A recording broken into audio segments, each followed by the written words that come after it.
नमस्कार विद्यार्थी मित्रांनो, मी अभिलाष वराडे ऑनएस अकॅडमीच्या युट्यूब चॅनलवर पुन्हा तुम्हा सगळ्यांचे स्वागत करतोय. विद्यार्थी मित्रांनो, काही काही विषय एमपीएससी राज्यसेवा परीक्षेमध्ये असे असतात की जे विषयाला आपण अभ्यास योग्य पद्धतीनं करत नाही आणि त्या विषयाचा अभ्यास राहिल्यामुळे आपलं सिलेक्शन होत नाही.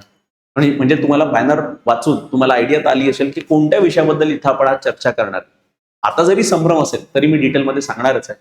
मग असे कोणते विषय आहेत की जे विषय सर गेम चेंजर त्यांना म्हटलं जातं आणि त्यांचा अभ्यास जास्त करून विद्यार्थी तिथं टाळतात किंवा म्हणतात की आम्ही शेवटी बघून टाकू, आणि अशाच विषयामुळे विद्यार्थी मित्रांनो आपला घात होतो. तर हे विषय कोणते आहेत ज्यांना मी माझ्या भाषेमध्ये गेम चेंजर म्हणतोय, आणि हे विषय अंतिम निवडीसाठी फार आवश्यक असतात. म्हणजे फायनल सिलेक्शन जर तुम्हाला करायचं असेल तर तुम्हाला हे विषय टाळून चालता येणार नाही.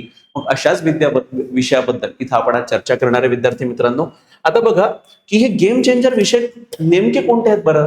आता यामध्ये पहिला जो विषय विद्यार्थी मित्रांनो तो आहे सोसायटी. ठीक आहे, पहिला विषय सोसायटी. तुम्हाला माहित असेल की एमपीएससी राज्यसेवेच्या मुख्य परीक्षेमध्ये जीएस पेपर 1 मध्ये सोसायटीचा एक विषय ऍड झालेला आहे. सोसायटी एक पहिला विषय आहे की जो जनरली दुर्लक्षित असतो. आपल्याला वाटतं होऊन जाईल, करून टाकू, पण आपण अभ्यास करत नाही आणि त्या अनुषंगाने काय होतं, त्या प्रश्न येतात तर प्रश्न लिहायसाठी आपल्याकडे काही पुरेसा डेटा उपलब्ध नसतो आणि त्यामुळे इथे मार्क कमी पडतात. दुसरा जो विषय आहे जीएस पेपर 1 मध्ये तो म्हणजे आर्ट अँड कल्चर. ठीक आहे, आता बघा लक्षात ठेवा की मागच्या वर्षीचा 2025चा जर तुम्ही मुख्य परीक्षेचा पेपर बघितला असेल तर यावर बऱ्या प्रमाणात प्रश्न तिथे विचारले जातात. आणि आर्ट अँड कल्चर हा देखील एक नवीन टॉपिक तिथं आपल्या सिलेबसमध्ये ऍड झालेला आहे. पण विद्यार्थ्यांना असं वाटतं की नाही, मी हिस्ट्री केलं म्हणजे माझं येऊन जाईल, असं होत नाही. याच्यावर किमान 3 ते 4 प्रश्न याच्यावर येतात. ठीक आहे, त्या व्यतिरिक्त जीएस पेपर 2 मध्ये जो सर्वात महत्वपूर्ण टॉपिक आहे तो म्हणजे इंटरनॅशनल रिलेशन, ज्याला आपण आंतरराष्ट्रीय संबंध म्हणतो. आणि या आंतरराष्ट्रीय संबंधावर प्रत्येक वर्षी 4 प्रश्न तर फिक्स येतात. किती? 4 म्हणजे किती? 50 मार्काला. तर हा तिसरा टॉपिक आहे जो आपण, ज्याला मी गेम चेंजर सब्जेक्ट म्हणतो आणि जो आपण अभ्यास करायचा टाळतो. त्यानंतर जीएस पेपर 3 मध्ये कोणते सब्जेक्ट आहे, तर पहिला सब्जेक्ट आहे अंतर्गत सुरक्षा, इंटरनल सिक्युरिटी. ठीक आहे, याचा देखील अभ्यास विद्यार्थी जास्त करून करत नाही, कारण त्यांना असं वाटतं की आम्ही इकॉनॉमिक्स केलं किंवा बाकीचे जे मेन सब्जेक्ट आहेत ते केलं म्हणजे आमचं होऊन जाईल. पण असं होत नाही, कारण जीएस पेपर 3 मध्ये सर्वात जास्त डायनामिक टॉपिक्स आहेत, म्हणजे जे करंट अफेअरवर आधारित आहेत. इंटरनल सिक्युरिटी, मग डिझास्टर मॅनेजमेंट. तर हे जे विषय आहे विद्यार्थी मित्रांनो, या विषयांनाच मी माझ्या भाषेमध्ये काय म्हणतो, गेम चेंजर. आता गेम चेंजर का बरं, कारण जास्त करून विद्यार्थी या विषयांना दुर्लक्ष करतात आणि या विषयांकडे दुर्लक्ष केल्यामुळे फायनल सिलेक्शन जे व्हायचं राहतं त्याच्यामध्ये 2 किंवा 3 मार्क कमी पडतात किंवा कधी कधी 10-15 मार्काचा शॉर्ट येतो. तर तो जो फरक राहतो कट ऑफ आणि तुमच्या मार्कामध्ये, तो मुख्यत्वे या सब्जेक्टमुळे राहतो. कारण लक्षात ठेवा, history, geography, polity, economics, ethics यांचा सगळेच विद्यार्थी अभ्यास करतात, कारण आपल्या सगळ्यांना माहिती आहे की हे महत्वाचे सब्जेक्ट आहे. पण जे विषय आपले अभ्यास करायचे राहून जातात त्यामध्ये हे विषय प्रामुख्याने येतात विद्यार्थी मित्रांनो. म्हणून यांना मी गेम चेंजर म्हणतो. म्हणजे जो विद्यार्थी या सब्जेक्टचा चांगल्या पद्धतीने अभ्यास करून जाईल, निश्चितच त्याला यश मिळणारच आहे, त्याचं सिलेक्शन होणारच आहे. आता आजच्या टॉपिक मध्ये आपण या गेम चेंजर हे एवढ्या विषयांपैकी ज्या टॉपिक बद्दल इथं आपण आज चर्चा करणार आहे तो म्हणजे आहे आंतरराष्ट्रीय संबंध, ज्याला आपण इंटरनॅशनल रिलेशन म्हणतो. आणि हा सर्वात सोपा टॉपिक आहे विद्यार्थी मित्रांनो या सगळ्यामधला. त्याचं कारण असं आहे की लहानपणापासून जर तुम्ही पेपर वाचत असाल किंवा लहानपणापासून जेव्हापासून आपण मोबाईल वगैरे बघतोय, तर आपण प्रत्येक दिवशी आपल्या समोर काही ना काही न्यूज येते. तुम्ही न्यूज चॅनल उघडलं तर काही ना काही आंतरराष्ट्रीय घडामोडी काय होत आहेत त्याच्याबद्दल आपल्याला माहिती येते. म्हणजे या सगळ्या बाबी आपल्या समोर होत आहेत. म्हणून आंतरराष्ट्रीय संबंधाचा अभ्यास करणं फार सोपं आहे, पण त्याच्या ज्या संकल्पना आहेत, टर्मिनॉलॉजीज आहेत, त्या समजून घेणं तेवढंच महत्वपूर्ण आहे.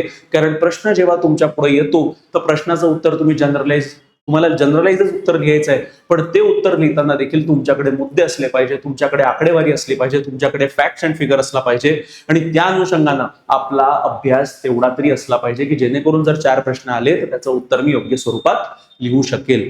तर विद्यार्थी मित्रांनो, आजच्या सेशनमध्ये आपण या आंतरराष्ट्रीय संबंध या विषयावरच आपण थोडी चर्चा करणार आहे. आता बघा, तुम्हाला माहित असेल की यावर चर्चा करताना आंतरराष्ट्रीय संबंध म्हणजे काय, तर यामध्ये प्रामुख्यानं भारत आणि भारताचे इतर राष्ट्रांसोबतचे असलेले संबंध यावर तुम्हाला प्रामुख्याने प्रश्न विचारले जातात. उदाहरणार्थ, सर्वात पहिला मुद्दा तुमच्या सिलेबसमध्ये जो दिलेला आहे आंतरराष्ट्रीय संबंधाचा तो म्हणजे काय, तर भारत आणि भारताचे शेजारील राष्ट्रांसोबत असलेले संबंध. आता यावर मी तुम्हाला एक उदाहरण सांगतो विद्यार्थी मित्रांनो, की जेव्हा पंतप्रधान नरेंद्र मोदी निवडून आलेले आणि त्यांचा पहिला शपथविधी जेव्हा 2014 साली होता, तेव्हा त्यांनी त्यांच्या शपथविधीमध्ये साऊथ एशिया म्हणजे दक्षिण आशियाई देशांचे जे काही प्रतिनिधी आहेत त्या सगळ्यांना त्यांनी कशात बोलवलं होतं, आपल्या शपथविधीला बोलवलं होतं. त्यामध्ये पाकिस्तानचे पंतप्रधान सुद्धा त्यांच्या शपथविधीला त्यांनी हजेरी दर्शवली होती. आता याचं महत्व काय आहे? याचं महत्व या पहिल्या टॉपिक मधून येतं जो आपल्या सिलेबसमध्ये आहे.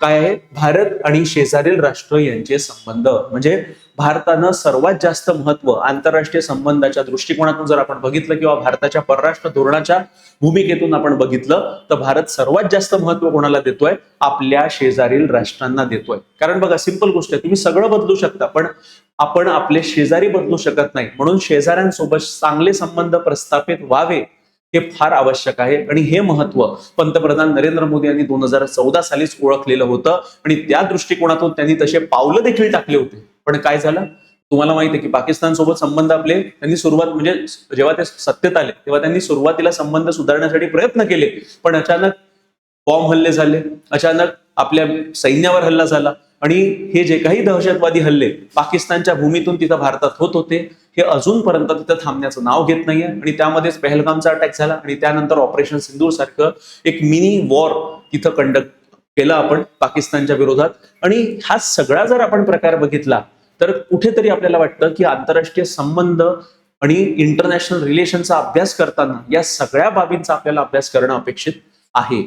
आता हे तर झालं पाकिस्तानच्या बाबतीत. या व्यतिरिक्त आता सध्या परिस्थितीत संपूर्ण जगामध्ये दोन महत्वाचे युद्ध चालू आहेत. एक म्हणजे रशिया युक्रेन वॉर, ते तर मागच्या 3 वर्षापासून सतत चालू आहे, तेही थांबण्याचं नाव घेत नाही. आणि दुसरं जे युद्ध मागच्या काही महिन्यांपासून सुरू झालेलं आहे ते म्हणजे सुरुवात झाली इराण आणि इस्रायल पासून, मग त्यामध्ये अमेरिकेनं उडी टाकली आणि आता इस्रायल बाजूला झाला आणि आता इराण आणि अमेरिकेमध्ये युद्ध पेटलंय. आणि हे युद्ध अजूनपर्यंत शांत होण्याचं नाव घेत नाहीये. आणि या युद्धामुळे फक्त या 2 देशावर नव्हे तर संपूर्ण जगावर त्याचे विपरीत परिणाम होत आहे. विद्यार्थी मित्रांनो, त्याचं कारण असं आहे की इराणची जी भौगोलिक लोकेशन आहे, जॉग्राफिकल लोकेशन आहे, इराण कुठे येतं?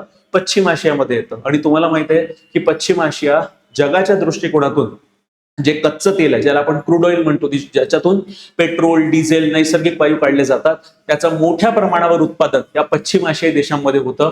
आणि जर इराणवर हल्ले चालू आहेत तर इराण काय करताय? इराण मग त्याच्या इतर ज्या देश आहेत त्यांच्यावर देखील हल्ले करताय आणि या माध्यमातून तिथून उत्पादन होणारं जे काही कच्चं तेल आहे किंवा नैसर्गिक वायू ज्याला आपण गॅस म्हणतो त्याचं उत्पादन मोठ्या प्रमाणावर कमी झालं आहे. आणि म्हणून जगामध्ये तुटवडा निर्माण झालेला आहे. आणि तुम्हाला सगळ्यांना माहित असेल की हे युद्ध जेव्हापासून सुरू झालेलं आहे तेव्हापासून इराणनं स्ट्रेट ऑफ हॉर्मुझ आहे म्हणजे हॉर्मुझची समुद्रधुनी की जिथून भारताच्या दृष्टिकोनातून जर बघितलं तर जवळपास 40 ते 50% आपलं नैसर्गिक वायू आणि आपलं कच्चं तेलाची आपण आयात जी करतो ती प्रामुख्यानं त्या भागातून करतोय. आणि स्ट्रेट ऑफ हॉर्मुझ किंवा हॉर्मुझची समुद्रधुनी बंद असल्यामुळे ते तेल आपल्याकडे येऊ शकत नाहीये किंवा तो वायू आपल्याकडे नैसर्गिक वायू आपल्याकडे पोहोचत नाहीये. आणि त्यामुळे भारतामध्ये काय झालं? पेट्रोल आणि डिझेलच्या किमती वाढलेल्या आहेत आणि गॅसच्या सुद्धा किमती मागच्या काही महिन्यापासून तिथं वाढलेल्या आहेत. विद्यार्थी मित्रांनो, म्हणजे काय तर युद्ध भलेही इराण आणि अमेरिकेत चालू आहे पण त्याची झळ भारतालाच नव्हे तर संपूर्ण जगाला तिथं भोगावी लागत आहे. आणि ही झळ जोपर्यंत युद्ध चालू राहील तोपर्यंत ही झळ आपल्याला पोहोचणारच आहे. म्हणून हे युद्ध लवकरात लवकर थांबावं यासाठी संपूर्ण जगभरातून प्रयत्न तिथं केल्या जात आहे. कळलं का तुम्हाला? म्हणजे युद्ध कुठेही होऊ द्या पण त्याचे विपरीत परिणाम आपल्यावर होणारच आहे. कारण आजचं जग कसं आहे तर आजचं जग ग्लोबलाइज वर्ल्ड म्हणतात. ठीक आहे, जागतिकीकरण झालेलं जग आहे. आपण आपली अर्थव्यवस्था संपूर्ण जगाच्या अर्थव्यवस्थेसोबत जोडलेली आहे. म्हणजे कुठे जरी काही प्रॉब्लेम झाला तर त्याचे विपरीत परिणाम भारताच्या अर्थव्यवस्थेवर पडणारच आहे. मग अशा परिस्थितीत जरी युद्ध इराण आणि अमेरिकेतलं चालू आहे किंवा रशिया युक्रेनचं जरी युद्ध चालू आहे त्याचे विपरीत परिणाम देखील आपल्यावर आणि इतर जगातल्या देशांवर होणारच आहे. म्हणून जगाच्या दृष्टिकोनातून जेव्हा आपण बघतोय तेव्हा आपल्याला हे समजून घेणं आवश्यक आहे की युद्ध कुठेही होऊ द्या पण त्याचे विपरीत परिणाम आपल्यावर डायरेक्टली किंवा इनडायरेक्टली होतातच. मग अशा वेळेस स्वाभाविक आहे मग भारतानं काय केलं पाहिजे? भारताचं परराष्ट्र धोरण कसं असलं पाहिजे? काय भारतानं प्रयत्न केले पाहिजेत का हे युद्ध थांबवायचे? किंवा मग भारतानं दुसरं कोणतं ऑप्शन निवडलं पाहिजे? उदाहरणार्थ आता हे इराण आणि अमेरिकेचं जेव्हापासून युद्ध सुरू झालेलं आहे तेव्हापासून बऱ्या प्रमाणात आपण जे तेलाची आयात या पश्चिम आशियाई देशांकडून जी भारताला व्हायची ती कमी झालेली आहे. पण तेवढीच आयात आपण रशियाकडनं वाढवलेली आहे. म्हणजे आपण पर्याय शोधलाय की नाही जोपर्यंत इथे युद्ध चालू आहे तोपर्यंत रशियाकडनं आपण तेल विकत घेऊ. आता हे काय झालं? हे आपल्याला भारताच्या दृष्टिकोनातून भारताच्या हिताचा निर्णय काय तो घेणं अपेक्षित आहे आणि तेच भारत सरकारनं केलेलं आहे. कळलं का तुम्हाला? म्हणजे या गोष्टीचा अभ्यास म्हणजे काय तर आंतरराष्ट्रीय संबंध. उदाहरणार्थ जेव्हा रशिया युक्रेन वॉर सुरू झालं होतं तर मोठ्या प्रमाणावर जे गव्हाचे रेट आहेत ते गव्हाचे रेट आंतरराष्ट्रीय बाजारपेठेत वाढले होते आणि त्याचे परिणाम भारताच्या बाजारपेठेवरही झाले होते आणि भारताच्या बाजारामध्ये गव्हाचे रेट सुद्धा वाढलेले होते. मग अशा वेळेस सुद्धा म्हणजे अन्नधान्याच्या किमती असू द्या किंवा इंधनाच्या किमती असू द्या यावर विपरीत परिणाम या युद्धामुळे होतोय विद्यार्थी मित्रांनो. आणि मग त्या अनुषंगानं भारतानं स्वतःचं परराष्ट्र धोरण कसं निवडलं पाहिजे आणि भारतानं जेव्हा भारताची आकांक्षा आहे की आपल्याला विश्वगुरू बनायचं आहे, ग्लोबल पॉवर बनायचं आहे, ग्रेट पॉवर बनायचं आहे अमेरिकेसारखं, तर मग आपल्यालाही काय करावं लागेल, ऍक्टिव्ह रोल प्ले करावं लागेल. आपल्यालाही या देशांमध्ये जे युद्ध चालू आहे त्याला थांबवायसाठी प्रयत्न करणं अपेक्षित आहे. तेव्हाच भारत एक उदयोन्मुख देश किंवा एक विश्वगुरू म्हणून आपल्याला तिथं उदय होऊ शकतो. या सगळ्या बाबींचा आपल्याला अभ्यास या आंतरराष्ट्रीय संबंधामध्ये तिथं करणं अपेक्षित आहे विद्यार्थी मित्रांनो. कारण प्रश्न तसेच येतात तुम्हाला. आता बघा यामध्ये पहिला टॉपिक मी थोडक्यात आपण सिलेबस इथं बघूया. तर पहिला टॉपिक जो आहे तुमच्या सिलेबसमध्ये तो काय, भारत आणि शेजारील राष्ट्र यांचे संबंध. म्हणजे उदाहरणार्थ भारताचे पाकिस्तान सोबत संबंध कसे आहे, भारताचे चीन सोबत संबंध कसे आहे, बांगलादेश सोबत संबंध कसे आहे, नेपाळ सोबत संबंध कसे आहे, भूतान, मालदीव्स, हे जे सगळे देश आहे, म्यानमार असू द्या, जे देशांची सीमा भारताला लागून आहेत, ठीक आहे, अफगाणिस्तान, यांसोबतचे भारताचे संबंध कसे याला आपल्याला प्राथमिक महत्व द्यायचं आहे. कारण लक्षात ठेवा मुख्य परीक्षेमध्ये जे 4 प्रश्न तुम्हाला विचारले जातात, 2 प्रश्न 10 मार्काचे, 2 प्रश्न 15 मार्काचे, म्हणजे एकूण 50 मार्कांसाठी मुख्य परीक्षेमध्ये तुम्हाला आंतरराष्ट्रीय संबंध या विषयावर तिथं प्रश्न विचारले जातात. आणि त्यामधला एक प्रश्न तर तुमचा यावर हमखास असणारच आहे की भारत आणि भारताच्या शेजारील राष्ट्रांसोबत असलेले संबंध यावर एक. जसं उदाहरणार्थ 2025चा मी प्रश्न दाखवणारच आहे. 2025च्या मुख्य परीक्षेच्या पेपरमध्ये आयोगाने एक प्रश्न भारत आणि मालदीवच्या संबंधावर विचारलेला आहे आणि मालदीव कोण आहे, आपला शेजारील राष्ट्र आहे. म्हणून भारत आणि भारताच्या शेजारील राष्ट्रांसोबतच्या असलेल्या संबंधांचा आपल्याला सविस्तरपणे अभ्यास करणं अपेक्षित आहे. यांच्यामध्ये कशा सरकारी आहेत, मग त्या सरकारचं धोरण भारताप्रती कसं आहे, या सगळ्या बाबींचा अभ्यास तिथं आपल्याला करायचा आहे. उदाहरणार्थ तुम्हाला माहित असेल की नेपाळमध्ये काही वर्षाआधी तिथं जेनझीचं प्रोटेस्ट झालं, त्याच्या आधी बांगलादेशमध्ये झालं, बांगलादेशमध्ये शेख हसीनाची सरकार तिथं उलटवून टाकली आणि त्यानंतर त्याच्या आधी श्रीलंकेत झालं. म्हणजे जर आपलं शेजार जर अस्थिर आहे तर स्वाभाविक आहे, जर शेजार अस्थिर आहे म्हणजे शेजाऱ्यांच्या घरात आग लागली आहे ती आग कधी ना कधी आपल्यापर्यंत पोहोचू शकते. म्हणजे काय, तर भारताच्या परराष्ट्र धोरणाचा जर आपण विचार केला तर भारतानं प्रयत्न केले पाहिजे की आपल्या शेजारील राष्ट्रांमध्ये शांतता प्रस्थापित व्हायला पाहिजे. मग तो पाकिस्तान का बरं नव्हे किंवा चीन का बरं नव्हे, कारण शेजारी जर जळत राहिले तर त्याची आग कधी ना कधी आपल्याला लागणार आहे. म्हणून आपण सदैव सतर्क असलं पाहिजे विद्यार्थी मित्रांनो. म्हणजे ह्या सगळ्या दृष्टिकोनांचा आपल्याला अभ्यास करायचा आहे. आता जेव्हाही भारत आणि भारताच्या शेजारील राष्ट्रांसोबतच्या संबंधाचा विचार येतो, उदाहरणार्थ तुम्ही जर दक्षिण आशियाई देशांचा जर प्रदेश बघितला तर सर्वात मोठा देश म्हणून भारत आणि भारताचे जे मेजर शेजारील राष्ट्र आहे, उदाहरणार्थ नेपाळ, भूतान,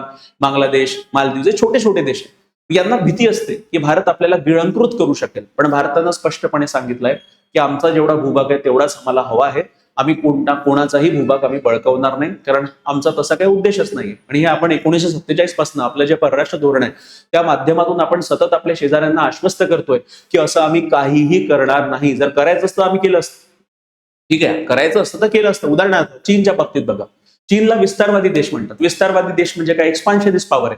कारण चीनचा उद्देशच तो आहे की त्याला त्याचा प्रदेश जो आहे तो वाढवायचा आहे. म्हणून त्यांनी तिबेट पहिले गिळंकृत केला आणि आता त्याचा डोळा अरुणाचल प्रदेशवर आहे. कारण अरुणाचल प्रदेशला चीन साऊथ तिबेट म्हणतो आणि भारतानं स्पष्टपणे सांगितलंय की अरुणाचल प्रदेश हा भारताचा अविभाज्य अंग आहे. त्याच पद्धतीनं काश्मीरचा जो पूर्ण भाग आहे, जो काही भाग अनधिकृतपणे पाकिस्ताननं बळकावलाय आणि काही भाग अनधिकृतपणे चीननं बळकावलाय, तर भारत स्पष्टपणे त्यांनाही सांगतोय की तो जो तुम्ही बळकावलेला भाग आहे तो देखील तुम्हाला परत करावाच लागणार आहे कधी ना कधी. कारण संपूर्ण काश्मीर देखील कोणाचं आहे, फक्त आणि फक्त भारताचं आहे. म्हणजे ही जी भारताची भूमिका ही स्पष्ट आहे. पण याच्या विपरीत जर तुम्ही बघितलं चीनचा उद्देश असाच आहे की आपल्याला विस्तार करायचा आहे. म्हणून चीन शेजाऱ्यांचा प्रदेश देखील स्वतःचाच प्रदेश म्हणतो. अशा प्रकारची भूमिका चीनची सतत राहिलेली आहे. आणि चीन जगातला एकमात्र असा देश आहे विद्यार्थी मित्रांनो की त्याची भूसीमा ज्या ज्या देशांना लागून आहे त्या प्रत्येक देशासोबत त्याचे भांडणं चालू आहे. ठीक आहे, त्या प्रत्येक देशासोबत भांडणं कशाला घेऊन चालू आहे की सीमेला घेऊन. ठीक आहे, मग अशा प्रकारचं जर विस्तारवादी धोरण चीनचं आहे पण तसं विस्तारवादी धोरण भारताचं नाही.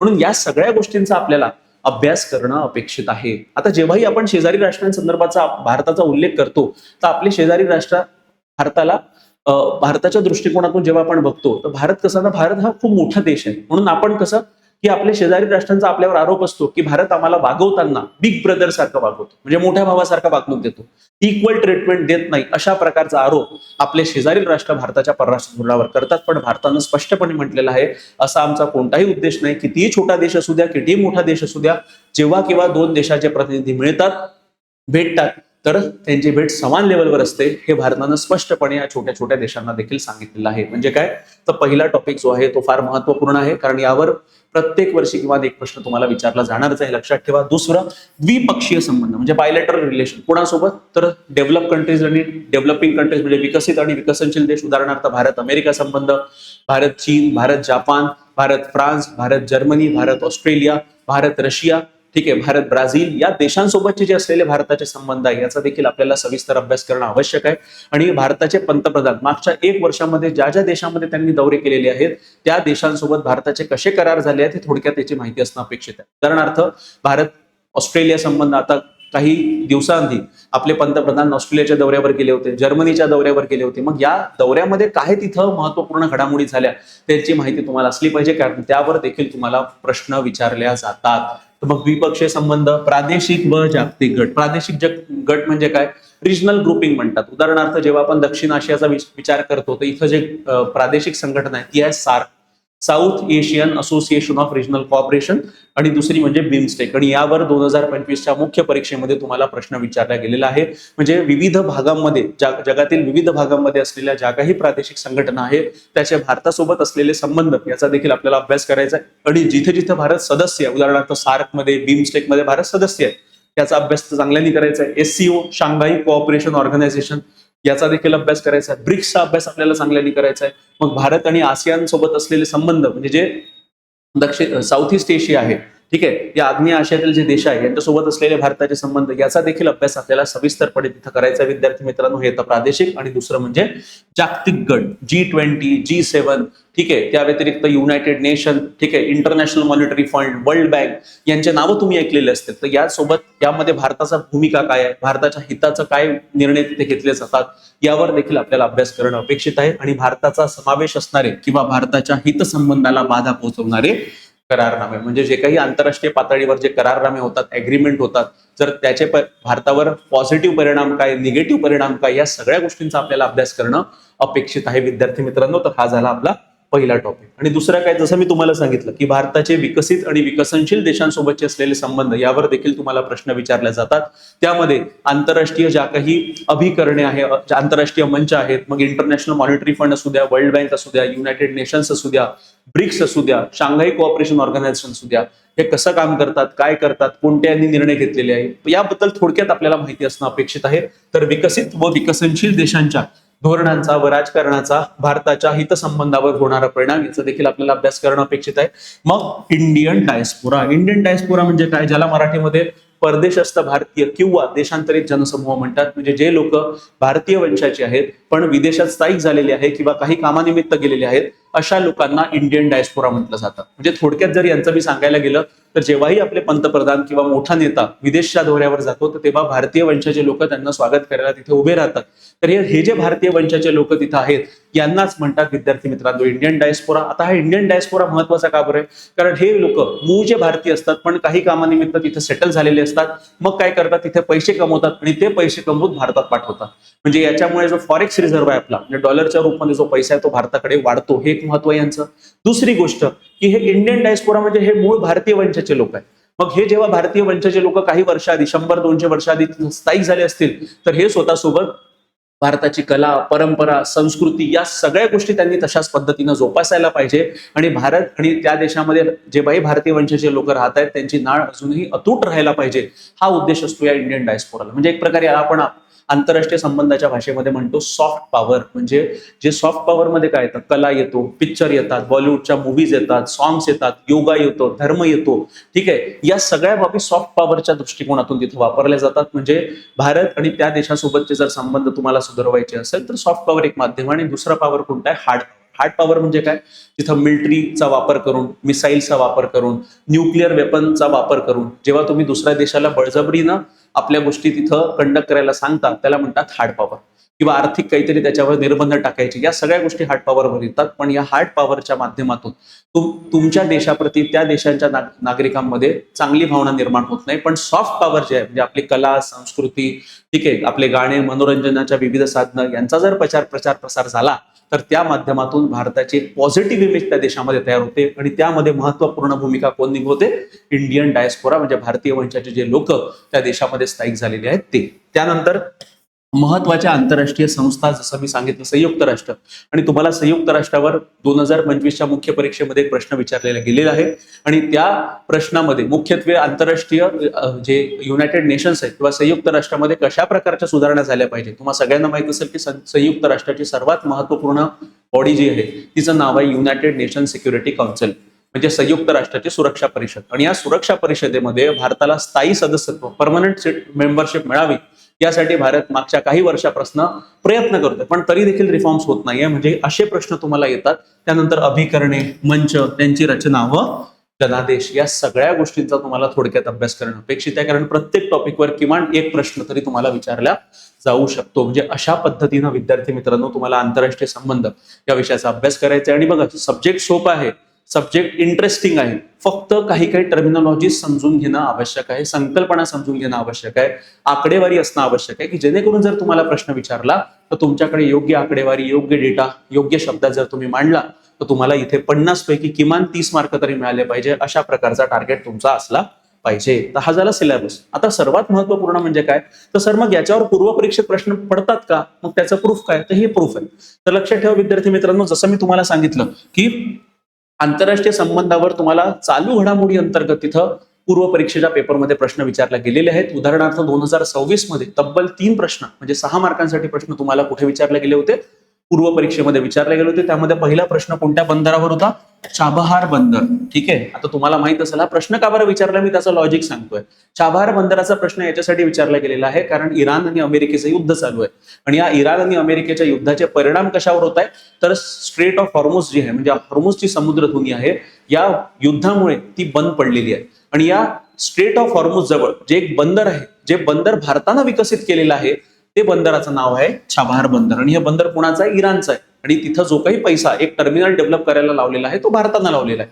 मग अशा परिस्थितीत या बंदरासंदर्भात प्रश्न पडणं स्वाभाविक होतं. कळलं का? म्हणून या बंदराची पूर्ण माहिती आपल्याला असायलाच पाहिजे होती, कारण एक्सपेक्टेड प्रश्न होता. म्हणजे बघा, आंतरराष्ट्रीय संबंधावर सरळ तुम्हाला प्रश्न कशा पद्धतीने पडू शकतात की इराणला ज्या देशांच्या सीमा लागून आहे त्यांच्या नावं दिले जातील आणि तुम्हाला म्हटलं जाईल की सांगा याच्यातल्या कोणत्या देशांची सीमा इराणला लागून. हा पहिला प्रश्न. दुसरं, पर्शियन गल्फ, गल्फचे आखात जे आहे, मग गल्फच्या आखातांना कोणत्या कोणत्या देशांची सीमा लागू नये यावर देखील तुम्हाला प्रश्न विचारला जाऊ शकतो. ठीक आहे, किंवा तुम्हाला अशा पद्धतीने विचारला जाऊ शकतो की स्ट्रेट ऑफ हॉर्मुझ हे कोणत्या 2 समुद्रांना जोडतं. म्हणजे अशा प्रकारचे प्रश्न स्वाभाविकपणे पडणं अपेक्षित असतं. म्हणून तुम्हाला अभ्यास करताना अशा पद्धतीनं अभ्यास करणं अपेक्षित आहे. ज्याही देशांमध्ये युद्ध चालू आहे किंवा झगडे चालू आहे तर अशा देशांचं मॅपवर बघायचं की ते देश कुठे येतात, कोणत्या सीमा कुठे लागून आहेत, कोणते समुद्र कसे जोडलेले आहेत, कारण त्यावर हमखास प्रत्येक वर्षी किमान 1 नाही तर 2 प्रश्न असतातच. म्हणून हा प्रश्न आंतरराष्ट्रीय संबंधावर एक विचारला गेला होता. दुसरा एक फॅक्च्युअल प्रश्न, तो म्हणजे काय, तर चिलीचे 38वे राष्ट्राध्यक्ष कोण बनले आहेत. आता बघा, हे टॉपिक जनरली तुमच्या चालू घडामोडीमधूनही होतात, पण चिलीच का बरं विचारला हे देखील समजून घेणं आवश्यक आहे, कारण चर्चेत होत. आणि मग चर्चेत होता हे समजून घ्यायसाठी आपल्याला आंतरराष्ट्रीय संबंधाचा अभ्यास करणं अपेक्षित आहे. हा झाला दुसरा प्रश्न. त्यानंतर तिसरा प्रश्न तुम्हाला ब्रिक्सवर विचारलेला आहे विद्यार्थी मित्रांनो.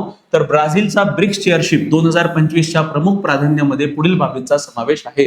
म्हणजे बघा, हे 3 प्रश्न सरळ सरळ आंतरराष्ट्रीय संबंध या विषयावरून तिथे घेतलेले आहेत. आणि अशाच पद्धतीनं प्रत्येक वर्षी किमान 3 ते 4 प्रश्न पूर्व परीक्षेमध्ये तुम्हाला विचारले जातातच. म्हणून आंतरराष्ट्रीय संबंधाचा अभ्यास तुम्हाला पूर्व आणि मुख्यच्या अनुषंगाने करणं अपेक्षित आहे. त्यानंतर आता मुख्यचा जर विचार केला विद्यार्थी मित्रांनो, तुम्हाला सांगितलं आहे की 4 प्रश्न प्रत्येक वर्षी विचारले जातात. आणि 2025च्या मुख्य परीक्षेचा जो पेपर होता यामध्ये देखील तुम्हाला 4 प्रश्न विचारले गेले होते. त्यामधला पहिला प्रश्न होता संयुक्त राष्ट्रामध्ये सुधारणेचा. मी आता सांगितलं तुम्हाला, हा पहिला प्रश्न. दुसरा, भारत आणि जपान म्हणजे बायलॅटरल रिलेशन ज्याला आपण म्हणतो, ठीक आहे, द्विपक्षीय संबंध, त्यावर. त्यानंतर तुम्हाला भारत आणि मालदीव्स यावर तुम्हाला प्रश्न विचारला गेलेला आहे विद्यार्थी मित्रांनो. आता बघा, भारत आणि मालदीव्स म्हणजे काय, तर भारत आणि शेजारील राष्ट्रांसोबतचे असलेले संबंध यावर एक प्रश्न तर फिक्सच आहे. त्यानंतर भारताच्या राष्ट्रीय हिताच्या संदर्भात सार्क आणि बिमस्टेक प्रादेशिक संघटना, बरोबर आहे, म्हणजे याच्यावर देखील प्रश्न विचारला गेलेला आहे. म्हणजे जो सिलेबस मी तुम्हाला सांगितला त्या सिलेबसवर प्रत्येक पॉईंट टू पॉईंट आयोगाने प्रश्न विचारला आहे. म्हणून अभ्यास आपल्याला अशा पद्धतीनं करायचा आहे. कळलं का? म्हणून मी तुम्हाला 10 वेळा म्हणतो की अभ्यास करताना PYQ बघा, कारण जेव्हा प्रिव्हियस इयर क्वेश्चन आपण बघतो त्याच्या आधारावर आपल्याला कळतं की कोणत्या टॉपिकचा किती खोलात जाऊन आपल्याला अभ्यास करणं अपेक्षित आहे. तर विद्यार्थी मित्रांनो, हे झालं आंतरराष्ट्रीय संबंधाचं. आता या आंतरराष्ट्रीय संबंधाचा अभ्यास नेमकं कुठून करायचा सर? पुस्तक वाचायची का?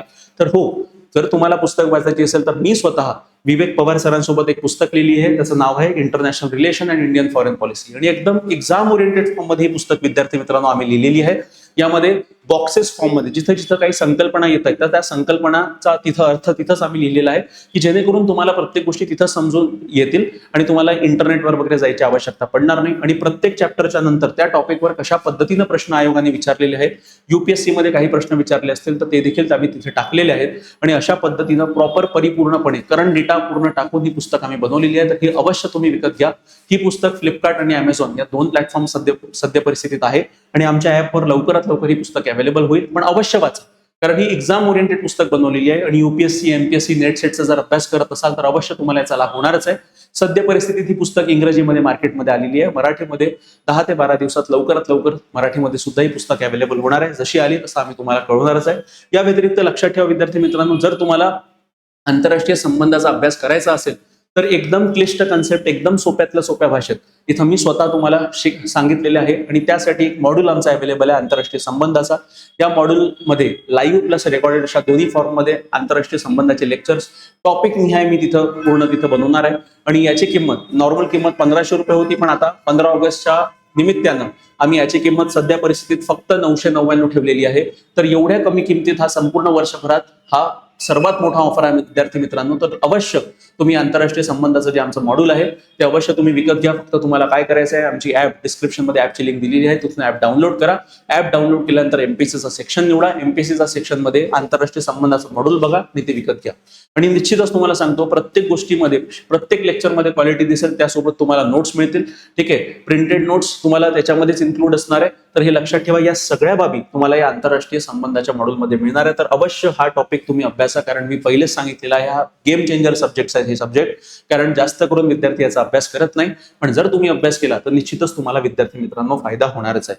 आणि या व्यतिरिक्त 15 ऑगस्टच्या निमित्तानं आम्ही तिथे आमचे ऑफर्स काही सुरू झालेले आहेत. तर यामध्ये जर तुम्ही समर्पण बॅच तुम्हाला जॉईन करायचं असेल MPSC राज्यसेवा पूर्व, मुख्य आणि इंटरव्ह्यू अशा इंटिग्रेटेड बॅचसाठी, तर ही समर्पण बॅच ऍक्च्युअल प्राइस याची 29,999 होती विद्यार्थी मित्रांनो. पण सध्या फ्लॅट 33% आम्ही डिस्काउंट देतोय. म्हणजे हीच बॅच तुम्हाला फक्त आणि फक्त 19,999 ला अवेलेबल होत आहे. आणि ही बॅच हे फीस तुम्ही 4 इन्स्टॉलमेंट मध्ये देऊ शकता. म्हणजे प्रत्येक इन्स्टॉलमेंट तुमचा फक्त 5,000 रुपयाचा असणार आहे विद्यार्थी मित्रांनो. या अंतर्गत तुम्हाला लाईव्ह लेक्चर्स मिळणार आहे, रेकॉर्डिंग सुद्धा इमिडिएटली अवेलेबल होणार आहे. आणि त्यासोबत आम्ही मेंटरशिप सुद्धा देतोय. म्हणजे नियोजन कसं करायचं, अभ्यास कसा करायचा, या सगळ्या बाबींचं मार्गदर्शन तुम्हाला आम्ही प्रत्येक शनिवारी या बॅच अंतर्गत माझं सेशन होतं आणि त्या सेशनमध्ये या सगळ्या बाबी तुम्हाला तिथे क्लिअर केल्या जातात. त्यानंतर या बॅचची जी व्हॅलिडिटी असणार आहे ती लाईफ टाइम व्हॅलिडिटी असणार आहे, लक्षात ठेवा. म्हणजे एकदा जर तुम्ही या बॅच विकत घेतली तर तुम्ही कितीही वर्ष या बॅचचे लेक्चर्स बघू शकता. कोणत्याही प्रकारचं बंधन त्याच्यात आम्ही टाकलेलं नाहीये. आणि सर्वात महत्त्वपूर्ण गोष्ट म्हणजे की हा ऑफर लिमिटेड कालावधीसाठी आहे, म्हणजे 15 ऑगस्ट पर्यंतच आहे. आणि लिमिटेड सीट्स फक्त याच्यामध्ये फक्त 100 पोरांनाच आम्ही एंट्री देतोय. त्याचं कारण असं आहे की आम्ही मेंटरशिप देतोय. आणि मेंटरशिप म्हणजे फक्त नावापुरता नव्हे, तर प्रॉपर सेशन प्रत्येक आठवड्याला मेंटरशिपचं होतं विद्यार्थी मित्रांनो. हे तुम्ही ध्यानात घ्या. आणि फक्त किती फी झालेली आहे, 19,999 आहे. आणि या अंतर्गत तुमची पूर्व परीक्षेची टेस्ट सिरीज, मुख्य परीक्षेची टेस्ट सिरीज, उत्तर लिखाण, एसे रायटिंग, ठीक आहे, या सगळ्या बाबी, इव्हन क्लास नोट्स जे आहेत ते तुम्हाला प्रिंटेड फॉर्म मध्ये तुमच्या ऍड्रेसवर तिथे पाठवले जाणार आहेत. हे लक्षात ठेवा विद्यार्थी मित्रांनो. कळलं का तुम्हाला? या सगळ्या बाबी तुम्हाला या कोर्स अंतर्गत तिथे दिल्या जात आहेत. म्हणून असा ऑफर आता पुन्हा येणे नाही. जर तुमची इच्छा असेल, तुम्हाला जर राज्यसेवेची तयारी करायची असेल तर आता योग्य वेळ आहे. आतापासून जर सुरुवात केलं तर इथून 9 महिने तुमच्या पूर्व परीक्षेला आहेत आणि 13 महिने तुमच्या मुख्य परीक्षेला आहे. पण योग्य सुरुवात, प्रॉपर मार्गदर्शन हे आवश्यक आहे. सगळं तुम्हाला या बॅच अंतर्गत मिळणार आहे. आणि या अंतर्गत आमची जी टीम आहे, प्रत्येक मेंबरनी किमान एकदा तरी UPSC किंवा MPSCचा इंटरव्ह्यू दिलेला आहे. अशी स्कीम इथे तुम्हाला शिकवायला असणार आहे. या व्यतिरिक्त इतर जे काही आमचे कोर्सेस आहे विद्यार्थी मित्रांनो ते इथे स्क्रीनवर आहेत. मग आंतरराष्ट्रीय संबंधासंदर्भात मी तुम्हाला आता सांगितलं, अंतर्गत सुरक्षा मी स्वतः घेतलेला आहे. इथिक्सचा महत्वाचा सब्जेक्ट त्याचा देखील मॉड्यूल आमच्याकडे अवेलेबल आहे. या सगळ्या मॉड्यूलवर सरसकट फ्लॅट 33% डिस्काउंट आहे विद्यार्थी मित्रांनो, आणि 15 ऑगस्ट पर्यंत ही ऑफर असणार आहे. म्हणून लवकरात लवकर तुम्ही तुमचा मोबाईल फोन काढा, आमची ऍप डाउनलोड करा आणि ऍप डाउनलोड करून हे कोर्सेस परचेस करा. त्या व्यतिरिक्त जर तुम्ही युपीएससीचं प्रिपरेशन करत असाल तर आमची अभियान बॅच आहे विद्यार्थी मित्रांनो. याची देखील नॉर्मल फी 29,999 होती, पण 15 ऑगस्टच्या निमित्तानं याच्यावर देखील आम्ही सरसकट 33% सूट देतोय. म्हणजे हीच फी तुम्हाला 19,999 ला मिळणार आहे. युपीएससीची बॅच मराठी आणि इंग्रजी आणि हिंदी या तीनही माध्यमातून अवेलेबल आहे. जर तुम्हाला ही बॅच सबस्क्राईब करायची असेल तर अगेन आमचे नंबर डिस्क्रिप्शन मध्ये दिलेले आहे, किंवा सरळ आमची ऍप डाउनलोड करा. ऍप डाउनलोड करून युपीएससीचं सेक्शन निवडा, त्यामध्ये जाऊन तुम्ही सरळ ही बॅच विकत घेऊ शकता. आणि यामध्ये देखील तुम्हाला 4 इन्स्टॉलमेंट आम्ही दिली आहे. प्रत्येक इन्स्टॉलमेंट 5,000 रुपयाचं असणार आहे. हे लक्षात ठेवा विद्यार्थी मित्रांनो. फॅसिलिटी सेम आहे, लाईफ टाईम व्हॅलिडिटी असणार आहे, लाईव्ह प्लस रेकॉर्डेड सेशन्स असणार आहे, आणि मुख्य म्हणजे मेंटरशिप सुद्धा या बॅच अंतर्गत तुम्हाला दिली जाणार आहे. या गोष्टी लक्षात ठेवा. आणि अशाच प्रकारचे कोर्सेस जर तुम्हाला लाभ घ्यायचा असेल तर आमचं टेलिग्राम चॅनल अवश्य जॉईन करा. हा व्हिडिओ पॉज करा, हा QR कोड स्कॅन करा, किंवा डिस्क्रिप्शन मध्ये आमच्या टेलिग्राम चॅनलची लिंक दिलेली आहे, तिथून तुम्ही आमचं टेलिग्राम चॅनल अवश्य जॉईन करा. या व्यतिरिक्त आमचे इतर जे काही कोर्सेस आहेत त्याचा जर तुम्हाला लाभ उचलायचा असेल तर आमची ऍप अवश्य डाउनलोड करा विद्यार्थी मित्रांनो. ऍपची लिंक डिस्क्रिप्शन मध्ये दिलेली आहे. या व्यतिरिक्त तुम्हाला एमपीएससी किंवा युपीएससी स्पर्धा परीक्षांसंदर्भात कोणताही डाऊट असेल, एमपीएससीचा सिलेबस हवा आहे, बुकलिस्ट हवी आहे, नोट्स हवे आहे, किंवा तुम्हाला आमच्यासोबत संभाषण करायचं आहे, तर सरळ तुम्ही तुमचा मोबाईल फोन उचला आणि मला माझ्या वैयक्तिक नंबरवर कॉल करा 8806242055. तर या व्हिडिओमध्ये इतकंच विद्यार्थी मित्रांनो. तुम्हाला जर व्हिडिओ आवडला असेल तर व्हिडिओ लाईक करा, शेअर करा आणि चॅनलला सबस्क्राईब करायला विसरू नका. धन्यवाद.